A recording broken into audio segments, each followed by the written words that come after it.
Kita tunggu teman-temannya dulu ya. Masih 23 orang. Suara saya terdengar ya? Dengar, Bu. Terdengar, Bu. Baik, Bu.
Oke, kita mulai aja ya. Tes, suara saya terdengar ya? Dengar, Bu. Oke, selamat siang semuanya. Siang, Bu. Assalamualaikum Siang, Bu. warahmatullahi wabarakatuh. Mohon maaf ya, ini setelah UTS saya nggak bisa masuk, belum bisa masuk sama sekali karena saya ada latsar. Jadi latsar itu apa ya? Kayak training gitu untuk yang jadi CPNS. Karena status saya kan masih CPNS ya sekarang, jadi ada namanya latsar, harus ikut wajib. Itu dari kemarin bulan apa ya? Mei sampai Agustus depan. Jadi tiap hari itu sering kali ada online. Nah, kebetulan yang sekarang ini sudah masuk aktualisasi. Saya belum tahu jadwalnya. Sepertinya ada online lagi, cuman saya belum ngecek lagi jadwalnya. Jadi saya curi-curi waktu. Nah, latsar itu dari hari Senin sampai Sabtu. Full. Terus habis itu ada tugas-tugas banyak kemarin. Jadi saya belum sempat megang kuliah sama sekali. Terus selain itu juga kemarin ngurusin ada akreditasi, kemudian ada apa lagi tuh? Kurikulum. Terus ada juga project di luar yang kemarin saya nawarin. Jadi saya kebetulan diperbantukan ya sama GIZ Pusat. Jadi GIZ itu kayak lembaga kerjasama dari pemerintah Jerman di bawah Kementerian Keuangan Jerman untuk negara-negara berkembang dan negara-negara ketiga lah. Jadi negara berkembang dan negara miskin di seluruh dunia. Termasuk di Indonesia masih masuk. Kalau Cina udah dilepas ya kemarin karena dia udah masuk ke negara maju. Indonesia masih jadi partnernya. Terus banyak lagi di Afrika tuh banyak juga. Jadi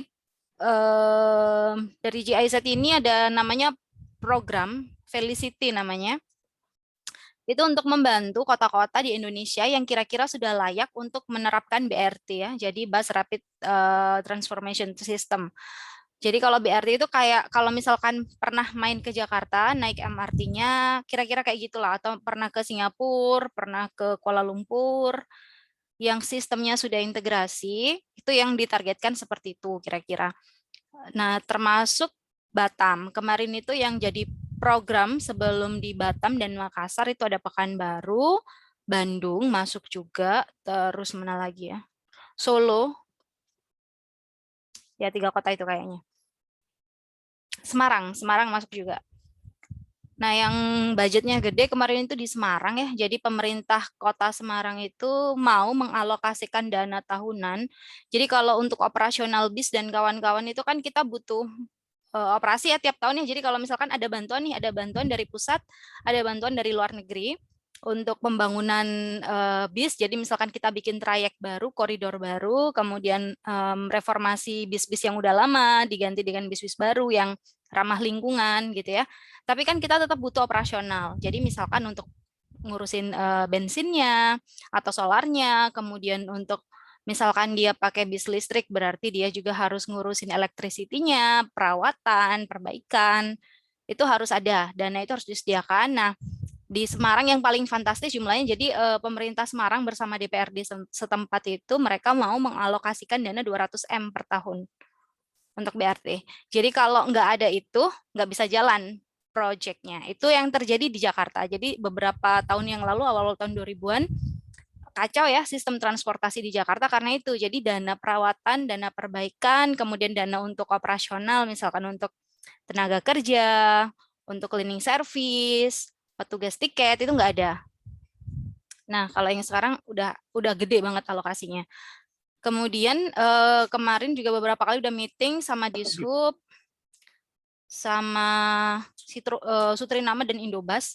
Jadi Sutrinama dan Indobas itu kalau di Jakarta mereka yang istilahnya operatornya lah, main operator. Jadi ya mereka yang mengurusin sistemnya, mengurusin tiket, kemudian information sistemnya. Jadi kemudian bisa dilihat tuh nanti dilacak GPS-nya sampai mana, kemana gitu ya. Jadi semua bisa dimobilisasi, bisa dicek kemudian jumlah penumpang biasa atau jumlah seluruh penumpang itu bisa dihitung. Itu kemarin udah meeting sama Indobus sama Sutrinama, mereka akan menjalankan. Jadi untuk running project-nya itu Indobus sama Sutrinama. Tapi kalau Felicity itu dari sisi bantuan support untuk pemerintah setempat. Nah, saya masih ngurusin itu juga dan harus selesai project-nya bulan Oktober besok. Makanya ini saya lumayan hektik ya, jadi banyak sekali yang harus saya kerjakan. Kalau yang ini masalah Felicity ya masih ada beberapa kendala ya, kita tunggu aja. Oke, baik, saya ini cerita sekilas ya. Sekarang kita masuk ke kuliah. Jadi untuk kuliah ini kita ngerjain kemarin terakhir sampai di auto ya kayaknya ya, auto cycle ya sebelum UTS. Sekarang kita lanjut, jadi ada beberapa siklus lagi. Ada siklus diesel, ada dual siklus, Zeiliger atau dual siklus, kemudian ada Brayton yang belum. Tapi sebelum masuk ke sana saya mau refresh kembali, bukan refresh sih, ini kemarin saya kayaknya sempat kelewat. Jadi ini sebenarnya materi yang harusnya di termo 1 kayaknya tentang open system ya. Jadi contoh open system kalau yang saya jelaskan di termo 1 itu kan closed system aja. Jadi sistem tertutup aja.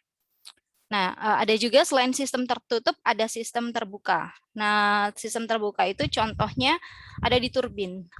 Ya. Jadi kalau di turbin kalian sudah pernah belajar ya. Jadi ada mata kuliah turbin kan? Ada kan? Udah dapat kan mata kuliah turbin? Ada, Bu. Oke. Jadi kalau di mata kuliah turbin itu kalau bagian dari turbin yang tidak kalah pentingnya itu adalah efisiensi ya. Yang saya mau bukan jelaskan sih, ngasih gambaran review singkat aja.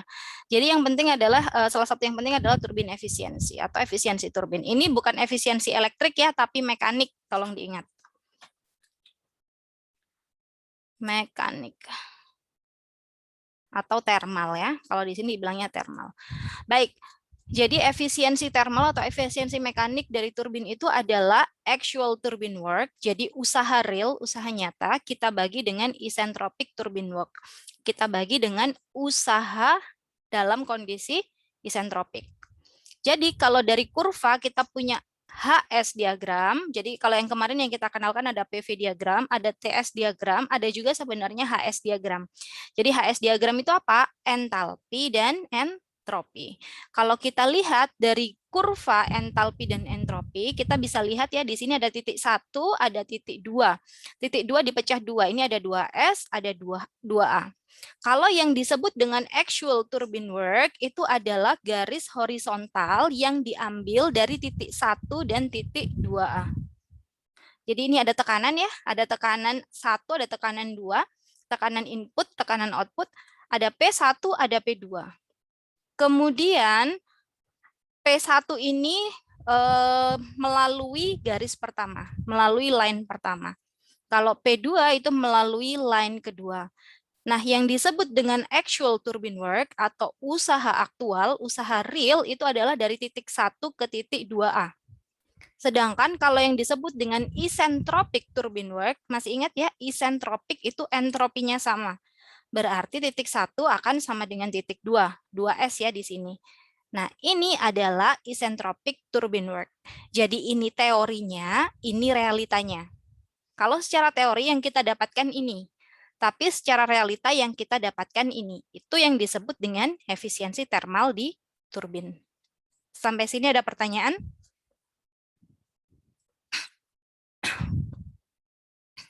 Ada pertanyaan sampai sini? Belum ada, Bu. Oke, kalau belum ada saya lanjut ya ke siklus selanjutnya kalau nggak salah diesel. Udah dibaca-baca ya tadi ya materinya. Ini agak banyak karena saya kebut lah ini. Kalau bisa satu pertemuan ini selesai, kalau masih ada satu pertemuan lagi yang akan saya jadwalkan. Di sini nanti sampai interpolasi. Oke, kita lanjut ya ke siklus selanjutnya. Kalau siklus yang kita kenal itu biasanya ada 4 ya, jadi ada 4 titik. 1, 2, 3, 4. Nah, sekarang kita masuk ke diesel cycle dulu, atau siklus diesel. Siklus diesel itu, di sini ya coba dibaca. The air standard diesel cycle is the ideal cycle that approximates the diesel combustion engine. Jadi kalau kalian tahu motor bakar, motor diesel, atau misalkan kalau di pembangkit itu kayak genset gitu ya, dia kira-kira cara kerjanya, prinsip kerjanya, kemudian perhitungan termodinamiknya akan seperti siklus diesel ini. Meskipun yang di sini biasanya adalah kondisi ideal ya, akan tetapi simulasinya seperti ini kira-kira. Jadi kalau yang kita kenal sehari-hari ada motor diesel, kemudian genset gitu ya, itu akan menggunakan konsep dari diesel cycle. Kita lihat titik pertama. Jadi siklusnya kita mulai dari titik 1 menuju ke titik ke-2. Ini PV diagram ya. Ada PV diagram, ada TS diagram yang biasa kita pakai.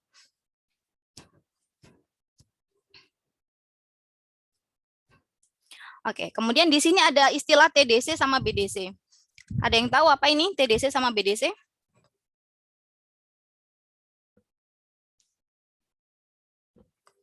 Nggak tahu. TDC ini artinya adalah top dead center. Kalau BDC itu bottom dead center. Artinya apa? Artinya adalah maksimum ekspansi dan kompresi dari sebuah piston. Maksimumnya di sini, minimumnya di sini. Jadi titik terendah dari piston, dan ini adalah titik teratas dari piston. Ketika piston kita gerakkan naik turun gitu ya, titik maksimumnya adalah ini, dan titik terendahnya adalah ini. Itu yang disebut dengan TDC dan BDC. Baik, kondisi 1 ke kondisi 2, kita lihat ya garisnya, karena ini PV nggak kelihatan, tapi dia melengkung. Kalau dia melengkung seperti ini, ada perubahan, berarti di tekanan dan volumenya berubah, berarti oh ini kondisinya adalah kondisi isentropik. Berarti yang terjadi adalah isentropik apa? Compression ya. Jadi ditekan nih, tekanannya makin naik. Makanya namanya adalah isentropik compression. Coba dibaca ya catatannya ini. Only air is compressed. Fuel is injected after compression. Jadi di sini belum ada injeksi bahan bakar. Kondisi 1, 2 tidak terjadi injeksi bahan bakar. Belum. Jadi hanya udara yang ditekan. Itu maksudnya ya. Sampai sini bisa dipahami ya. Kalau misalkan nanti nggak paham, langsung disela aja, nggak apa-apa. Oke, saya lanjut. Kemudian, masih di 1, 2 ini. Jadi, diulangi lagi ya ini. After compression, fuel is injected. Jadi di titik sini belum ada injeksi bahan bakar. Baru hanya yang terjadi adalah kompresi udara. Oleh karena itu, possibility of auto ignition is eliminated. Masih ingat ya kalau di pembangkit saya suka bahas tuh auto ignition, auto ignition. Artinya adalah auto ignition itu apa maksudnya?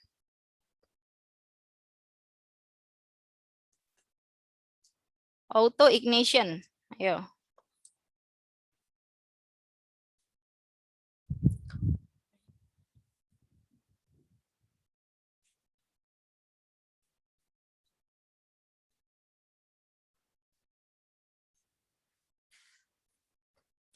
Auto ignition. Apa auto ignition? Auto ignition itu adalah pembakaran yang terjadi tanpa kita rencanakan. Jadi tiba-tiba terbakar. Itu maksudnya ya, karena tidak ada injeksi bahan bakar dulu saat kompresi udara, maka tidak terjadi auto ignition. Kemudian yang kedua adalah very high compression ratios. Jadi rasio tekanannya, rasio kompresinya itu sangat tinggi. Jadi R-nya, sorry ya, bukan rasio tekanan, tapi rasio kompresi. Jadi rasio kompresinya itu sangat tinggi. R-nya lebih dari 12, kurang dari 24. Artinya gimana? Kompresinya seperti 24 kali. Berapa kali kompresi? 12 kali kompresi ke atas gitu. Besar ya, perbandingannya besar, pengalinya besar. Faktor pengalinya ini ya, antara 12 sampai 24. Kemudian, kalau untuk diesel cycle, kelebihannya yang paling baik, yang paling bagus itu adalah ini ya. Jadi less refined and less expensive fuels can be used. Artinya apa? Diesel di sini bisa dipakai. Jadi bahan bakar yang lebih murah bisa dimanfaatkan, bisa dipakai untuk siklus diesel ini. Kelemahannya, kalau mesin diesel ada yang tahu? Kira-kira apa kelemahannya? Dibandingkan dengan yang bensin deh, kalau mobil deh, mobil diesel sama mobil bensin. Kelemahannya apa?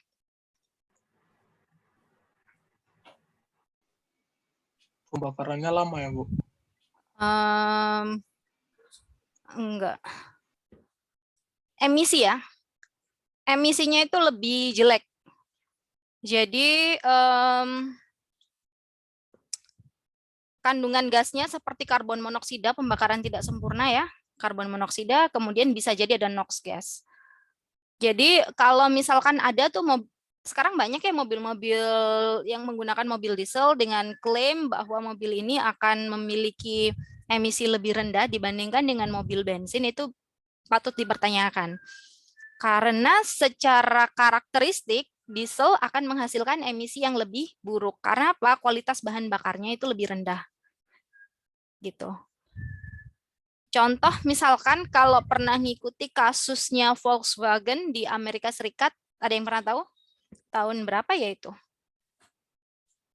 2000, saya lupa. Tahun 2016, 2017 lah, atau 2015 ya. Saya lupa. Sekitar tahun itulah. Antara 2015 sampai 2017 ada kasus Volkswagen di Amerika Serikat. Ada yang pernah tahu? Pernah dengar kasusnya?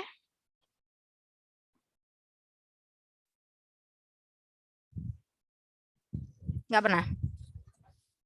Jadi Volkswagen itu mobil brand Jerman ya, mobil Jerman, dia pakai diesel, kemudian dilempar ke pasar Amerika Serikat, dia menjadi daya jual karena dianggap gini, dia mengklaim kalau mobilnya itu emisinya rendah. Karena ada target emisi yang kalau di Eropa emisinya itu batas emisinya lebih tinggi dibandingkan dengan Amerika. Jadi kalau mobil yang bisa dipakai di Eropa belum tentu bisa dipakai di Amerika. Gitu. Nah, kemudian Volkswagen ini selain dia emisinya sebenarnya tinggi ya, jadi dia juga menggunakan diesel. Dia menggunakan diesel, tapi dia ngeklaim kalau emisinya itu rendah. Ternyata dia ngakali emisinya, dia itu pakai software. Jadi kalau ada software, saya nggak ngerti tuh hitung-hitungannya softwarenya gimana. Jadi kalau misalkan nih kita cek nih ya, misalkan uji emisi, kalau pernah dengar uji emisi bahan bakar itu kan kita kayak punya aplikasi gitu ya untuk pengecekan berapa persen sih karbon monoksidanya, karbon dioksida dan kawan-kawan. Kalau ada NOx gas juga dicek gitu ya. Nah, kemudian ketika dicek itu dia tidak melampaui ambang batas. Ternyata itu bukan dari pembuangannya sendiri, dia sebenarnya tetap kotor, emisinya tetap tinggi, hanya saja dia ngakali dari sisi software. Gitu. Jadi ngakalin software untuk pengecekan emisi. Kemudian kasusnya terkuak, jadi si Volkswagen harus bayar berapa miliar gitu, miliar dolar ya, bukan miliar rupiah, ke Amerika Serikat dan juga menarik semua produknya kemarin yang bermasalah. Gitu ya. Jadi memang secara umum sampai sekarang ya, secara umum memang mesin diesel emisinya lebih jelek daripada mesin bensin misalkan ya, gitu. Karena ini tadi ya. Oke, saya lanjut. Oh ya, sekarang kita masuk ke poin 2 dan ke poin ketiga ya. Jadi tadi dari 1 ke 2 itu adalah compression, isentropic compression, kemudian dari 2 ke 3 ini baru terjadi penambahan bahan bakar. Jadi di 2 ketika dia sudah maksimum kompresinya, dia bahan bakarnya diinjeksikan. di sini nih. Nah, lihat ya. Jadi bahan bakarnya diinjeksi. Ketika sudah sampai di titik 2, baru dimasukkan bahan bakarnya. Setelah itu, penambahan bahan bakar akan terus dilakukan. Di sini terjadilah combustion atau pembakaran. Ya, jadi combustion process takes place over a long interval. Sepanjang jalur ini masih terjadi pembakaran. Namanya kalau secara termodinamik dari proses 2 ke proses 3 adalah isobaric heat addition. Kenapa heat addition? Karena di sini ditambahkan energi dari luar ya, energinya berupa energi kimia diubah menjadi energi panas. Makanya namanya heat addition dan di sini digambarkan ada namanya key in. Ada heat input. Gitu. Bisa dipahami sampai sini?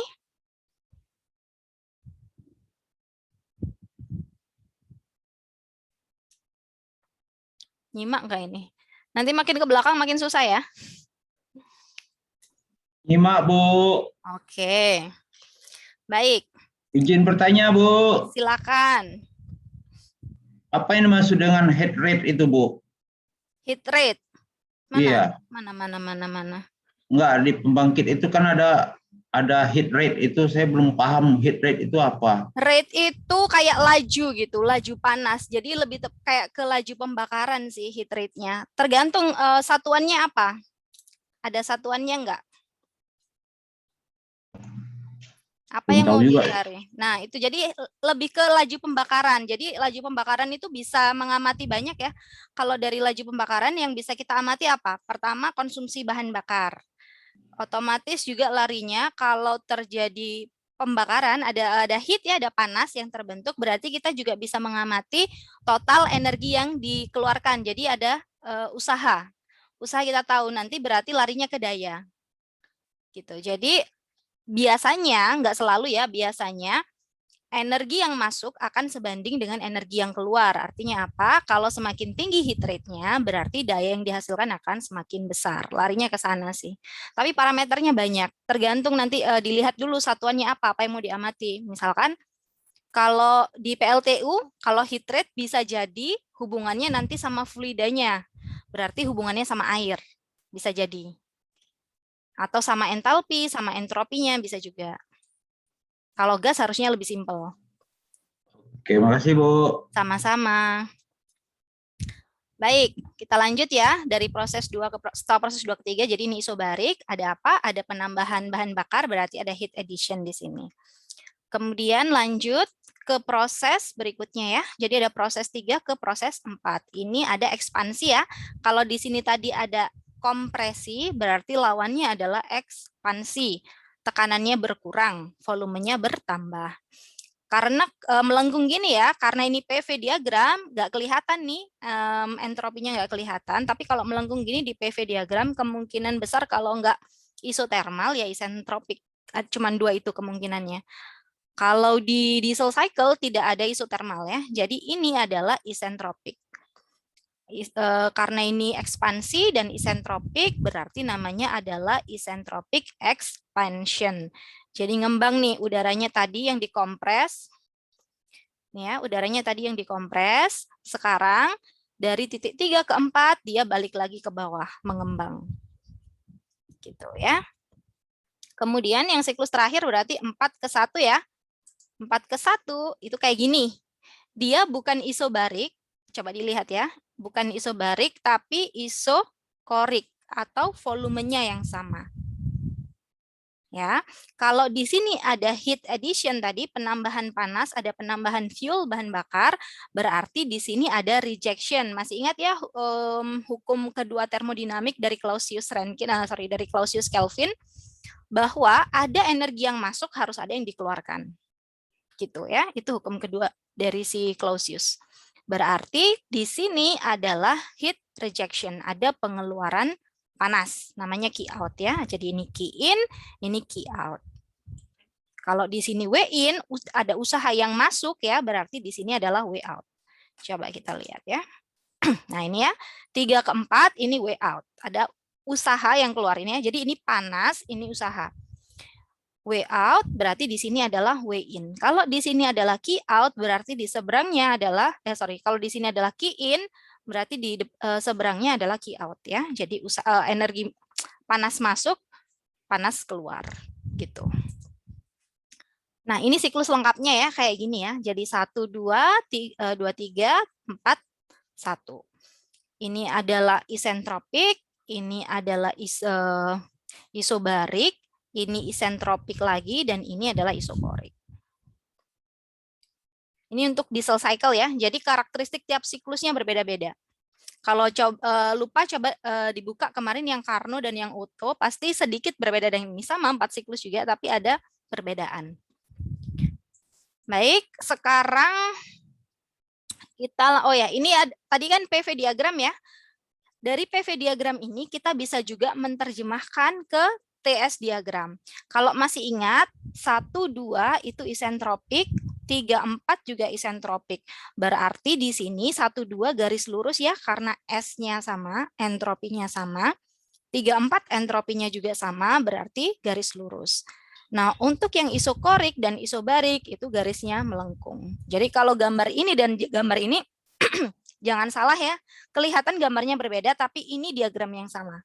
Karena yang satu hanya menunjukkan T dan S, temperatur dan entropi, kalau yang satunya hanya menunjukkan P dan V, atau tekanan dan volume.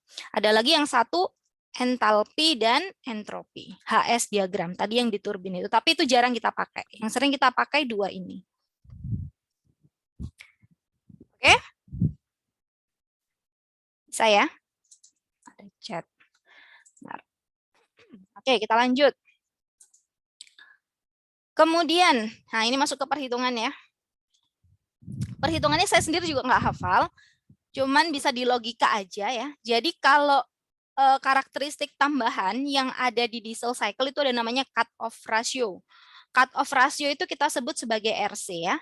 RC itu apa? RC itu adalah volume 3 dibagi dengan volume ke-2. Kalau di yang auto cycle, kemudian di Carnot cycle, nggak ada ini, nggak ada cut-off ratio. Kalau di diesel itu ada. Jadi ada berarti di sini ada compression ratio dan ada cut-off ratio. Masih ingat ya kalau compression ratio? Kayaknya saya tulis di sini. Nah, saya lihat soalnya.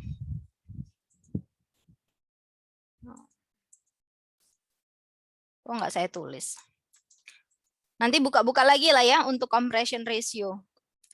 Karena ini masih banyak nih yang harus saya jelaskan. Jadi kalau untuk compression ratio, bentar ya. Kalau untuk, ini ada. Jadi kalau untuk compression ratio itu adalah tekanan minimum dibagi dengan maksimum. Jadi V1 per V2 itu yang compression ratio. Bentar ya. Nah ini. Jadi kalau compression ratio itu adalah 1/2. Tapi kalau cut-off ratio adalah 3/2. Jadi V3 dibagi dengan V2. Ini yang cut-off. Kalau compression yang ini. Kemudian, untuk efisiensi termalnya, secara umum ya, efisiensi itu adalah usaha bersih dibagi dengan heat input. Jadi dibagi dengan kalor yang masuk, panas yang masuk. Itu adalah efisiensi. Jadi berapa yang keluar, yang kita pakai, ya. Berapa yang kita pakai, berarti itu adalah usaha. Usaha itu udah bersih ya. Usaha net dibagi dengan berapa sih yang kita keluarkan biayanya, modalnya berapa. Oh, berarti yang masuk. Berapa yang masuk ini sebagai pembaginya. Jadi ini ada usaha bersih, kita bagi dengan kalor inputnya. Bisa juga kita menggunakan rumus ini ya, jadi menggunakan perbandingan rasio. Jadi efisiensi thermal diesel itu adalah 1 dikurangi RC ya, jadi cut off ratio, pangkat K dikurangi 1, dibagi dengan R-nya, compression ratio-nya, pangkat K min 1, dikali K-nya, konstantanya, dikalikan RC, cut off ratio-nya, dikurangi 1. Ini rumusnya ya, rumusnya panjang, saya juga nggak hafal. Baik. Kok sama ini? Nah, ini sama ya. Jadi ini ada, nggak terlalu penting ini. Oke, saya skip aja. Lanjut. Nah, ini ya. Jadi kalau gunanya cut off ratio sama rasio kompresi itu apa sih, compression ratio? Gunanya adalah kita bisa ngecek nih. Kalau kita lihat nih dari persamaan ini, kalau semakin besar nilai compression ratio-nya, berarti pembaginya akan lebih besar ya. Jadi kalau misalkan ini ya, sesuatu yang kecil, anggap aja 1. Saya bagi dengan R-nya besar nih, besar sekali nih R-nya, compression ratio-nya besar. Saya bagi dengan tak hingga. Berapa hasilnya? 1 dibagi tak hingga.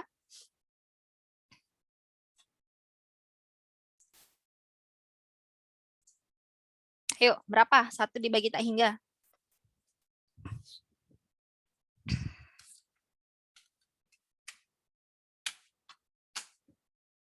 Atau gini deh. 1 dibagi 1 berapa?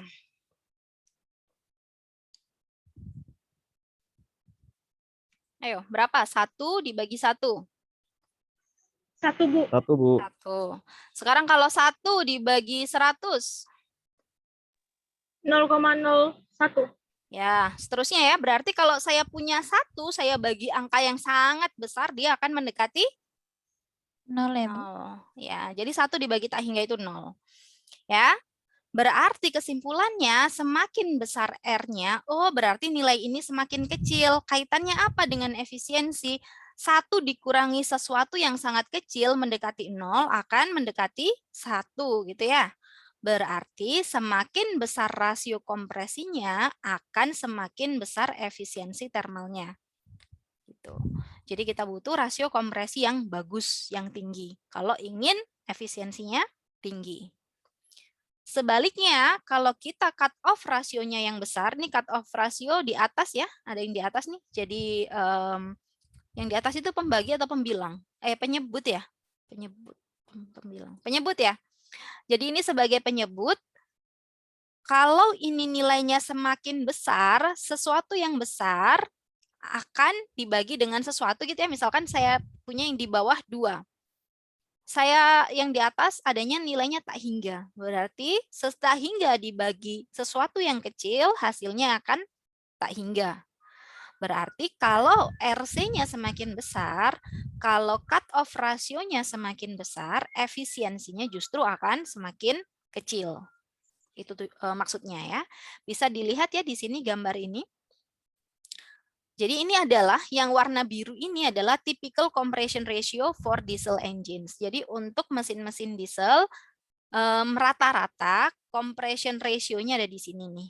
Dan efisiensinya gimana? Kalau semakin besar ini ya, jadi kan antara 12 setelah 12 sampai sebelum 24 gitu kan untuk compression ratio-nya.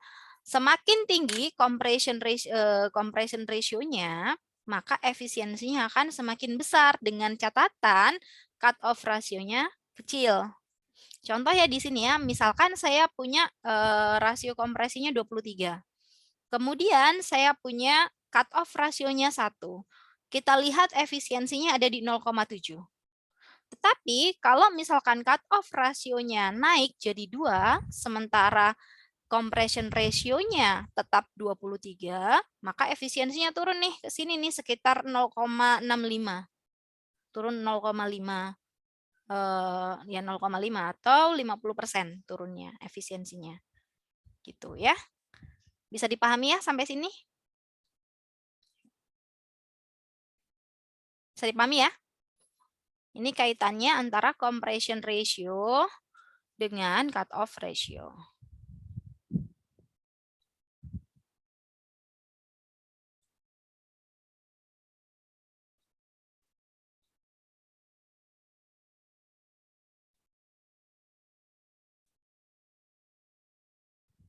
Oke, kita lanjut. Sekarang kita masuk ke mixed cycle atau dual cycle atau Zeiliger cycle. Siklus ini jarang dipakai untuk mesin-mesin di industri ya.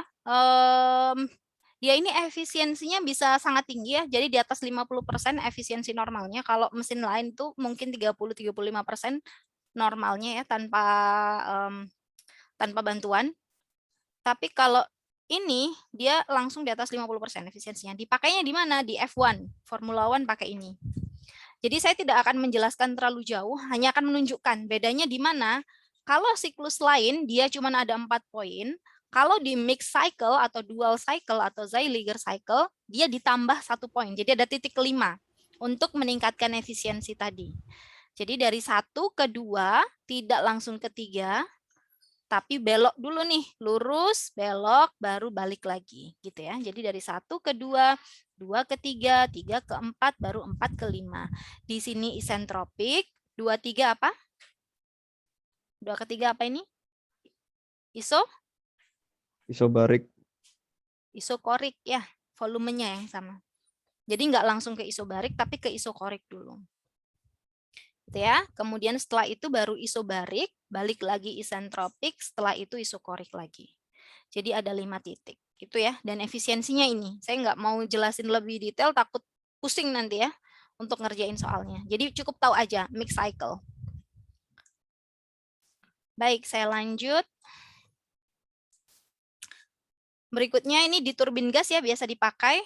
Kita pakai nama siklusnya adalah Brayton cycle.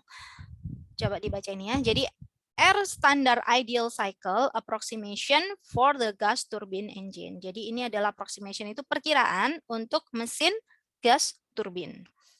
Process making the cycle occur in open system or control volumes. Jadi ada open system tadi ya. Kalau di awal tadi saya jelasin sedikit tentang efisiensi turbin, open system, steady flow analysis, bla bla bla bla bla ya ini. Jadi untuk digunakan untuk mendeterminasikan atau menjelaskan heat transfer dan usaha untuk si siklus. Asumsinya adalah, ada asumsinya ya kalau untuk Brayton cycle analysis yang kita kerjakan di termodinamik, kita pakai ideal gas. Penting ini yang pertama, working fluidnya, jadi fluidanya yang dipakai adalah udara.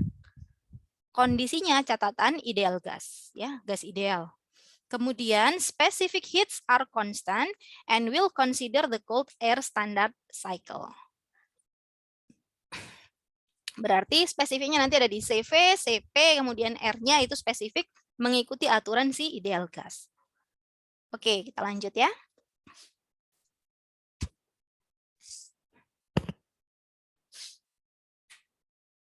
Baik. Prosesnya kita mulai dari 1 ke 2. Tetap ya 1, 2 ini isentropik. Apa yang terjadi?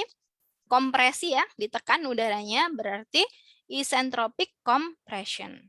Setelah itu dari 2 ke 3 ada penambahan panas nih, heat addition di sini ya, 2 ke 3 itu ada penambahan panas, namanya isobarik ya, kondisinya tekanannya sama berarti isobarik. Heat addition, penambahan panas. Oh, berarti terjadi penambahan bahan bakar itu di siklus yang ini, siklus 2 ke siklus ketiga. Kemudian dari 3 ke 4 itu ada ekspansi dalam kondisi isentropik. Di mana ini terjadi? Di mana? Turbin. Ya, betul ya. Ini terjadi di turbin. Sebaliknya, kalau proses 1-2 isentropic compression terjadinya di mana berarti?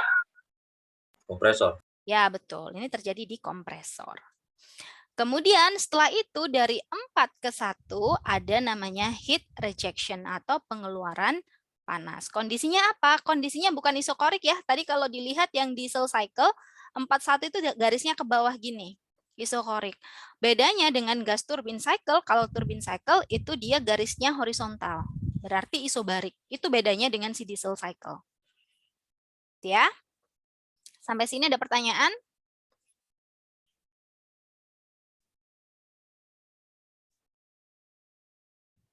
Ya. Kemudian asumsi ideal gas ya, ini contohnya ya. Jadi di sini tekanannya dalam kondisi atmospheric pressure 1 bar. Berarti ini kondisi ideal gas. Asumsinya bekerja dalam kondisi gas ideal. Kemudian ini PV diagram. Kalau kita terjemahkan dalam TS diagram, kalau isentropik ya, isentropik artinya entropinya sama. Jadi isentropik itu entropi sama. Berarti S-nya sama. S mana yang sama? Berarti S1 sama dengan S2, kemudian S3 sama dengan S4. Nah, artinya apa? Berarti kalau saya terjemahkan ke TS diagram itu posisinya sama, ya. 1, 2 ini garis lurus vertikal. Artinya entropinya sama. Oh, ini ada isentropik, ini isentropik. Oh, gampang aja berarti kalau ke TS diagram tinggal saya bikin garis tegak lurus. 1, 2 lurus, 3, 4 juga lurus. Kemudian sisanya adalah isobarik, berarti kita pakai garis lengkung karena tekanan tidak ditunjukkan di sini. Gitu ya. Sampai sini ada pertanyaan? Mungkin nanti saya minta ya di ujian untuk gambarin siklusnya. Kalau ada kondisi nih gas turbin cycle, gimana kira-kira gambar siklusnya? TS diagramnya gimana? PV diagramnya gimana? Harus paham ya. Ini penting nih, diagram dasar. Penting. Kalau di termodinamik, sering ini dipakai ya. Baik, saya lanjut. Oke. Nah, kalau di gas turbin, bedanya dengan si diesel tadi, kita punya RP di sini. RP itu apa? RP itu adalah rasio tekanan atau pressure ratio. Jadi ingat ya, kita ada compression ratio atau R saja, perbandingan antara volume. Kemudian ada juga pressure ratio, perbandingan antara tekanan. Ini ada di gas turbin. Kemudian ada lagi tadi yang di diesel, itu kita punya cut-off ratio atau RC. Dari mana? Dari 3.3 dan titik 2. Apa volumenya? Gitu ya. Terjadi penambahan panas di sini ya, tadi key in, di sini ada key in, berarti di sini ada key out. Kalau di sini ada key in dan ada key out, di sini pasti ada usaha masuk, di sini ada usaha yang keluar. Makanya di sini ada usaha yang masuk ya, kita sebut W12, dan di sini ada namanya W34. Kalau ada usaha masuk dan keluar, berarti pasti ada kalor yang terlibat. Ya, kita sebut dengan Q23, dan ini kita sebut sebagai Q41. Kita sebut sebagai key in dan key out. Oke, kita lanjut. Efisiensinya ini ya, jadi efisiensi untuk Brayton itu tidak terpengaruh dengan rasio kompresi atau tidak terpengaruh dengan cut-off ratio, tapi dia hanya dipengaruhi oleh pressure ratio, hanya dipengaruhi oleh rasio perbandingan antar tekanan, antara P2 dengan P1 ini ya, P2 dan P1. RP sama dengan P2, tekanan di titik kedua dibagi dengan tekanan di titik pertama. Efisiensinya adalah 1 dikurangi 1 per RP pangkat K-1 per K. Ini pangkat ya, bukan pengalian biasa. Baik, saya lanjutkan. 1, belum apa ini? Oke.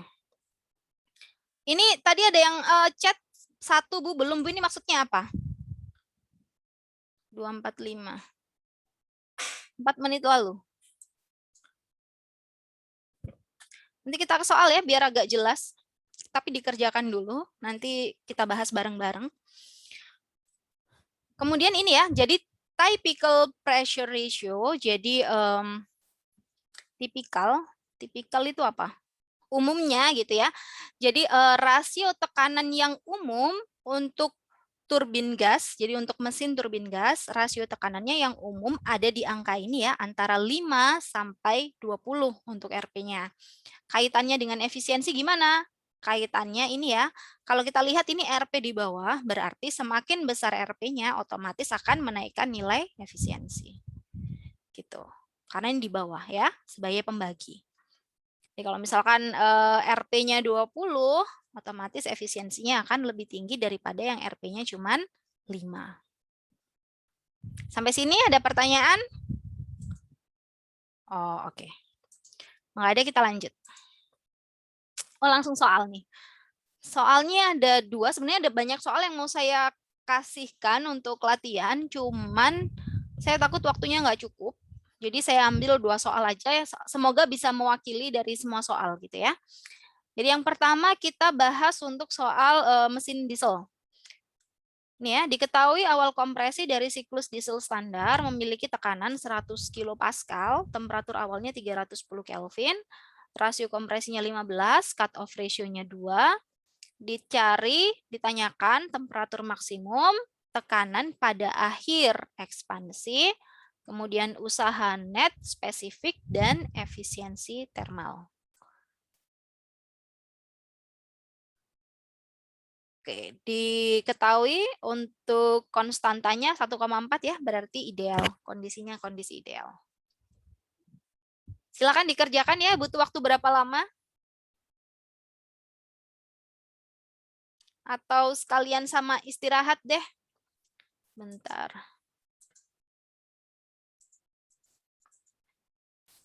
Jadi ini, cek, dengar ya suara saya? Dengar, Bu. Biar ini rekaman videonya juga nggak terlalu lama, silahkan kalian kerjakan. Saya kasih waktu 1 jam, kira-kira cukup nggak? Nanti kita, tapi dikerjakan ya, tolong dikerjakan. Materinya ini lumayan penting sih. Jadi tolong dikerjakan sebisanya. Kalau mau diskusi dengan temannya silahkan. Kemudian nanti 1 jam kemudian saya bahas. Ya, kita bahas bareng-bareng. Tapi harus dikerjakan dulu ya, karena kalau misalkan nggak mengerjakan sama sekali, kemudian dibahas, nanti kalau ada soal kayak gini lagi ngeblank. Nggak ada bayangan, nggak tahu salahnya di mana, benernya di mana gitu. Ya, tolong dikerjakan. Sekalian deh, dikumpulin aja deh. Jadi biar saya bisa lihat tulis tangan ya, dikumpulin ya. Upload di learning. Jadi ini saya cut dulu untuk videonya, saya disconnect. 1 jam lagi. Udah asar kan harusnya ya. Sekalian sama istirahat, sama sholat asar. Nanti 1 jam lagi kita pertemuan lagi ya. Next lagi. Jadi bahas soal ini, kemudian next slide lagi. Gimana?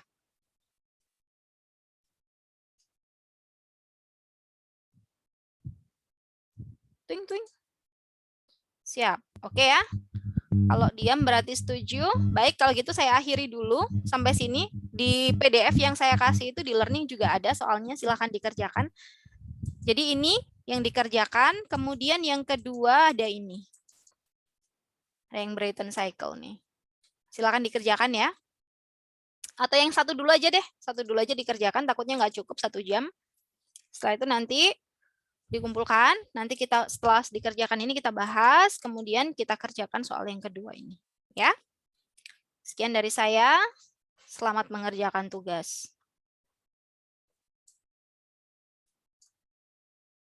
Nah, saya end dulu ya.